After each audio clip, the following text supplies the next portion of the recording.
एका गावामध्ये एक सावकार राहत होता.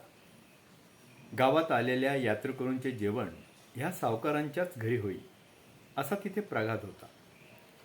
कारण गाव छोटंसं असल्यानं तिथं हॉटेल लॉजची सोय नव्हती. त्या गावात एक संन्यासी येतो. गावातील प्रथेप्रमाणे सावकाराच्या घरी भोजनासाठी जातो. तिथला थाट काही औरच असतो. सावकार आपल्या श्रीमंतीच्या प्रदर्शनासाठी अतिथीला चांदीच्या ताटात जेवायला वाढत असे. संन्यासाचे जेवण झाल्यावर त्याला तिथली चांदीची वाटी चोरण्याची इच्छा झाली.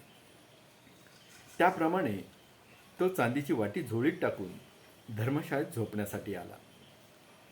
मात्र संपूर्ण रात्र तो तळमळून काढली.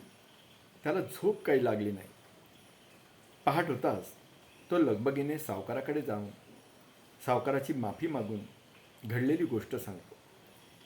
ज्या पद्धतीचे आपण अन्न खातो त्या पद्धतीचे त्याचे कार्य होते असे शास्त्र सांगतं. एखाद्या वेश्येने दिलेला दुधाचा ग्लास आणि आईने दिलेला दुधाचा ग्लास वेगवेगळ्या प्रकारे देहावर संस्कार घडवतो.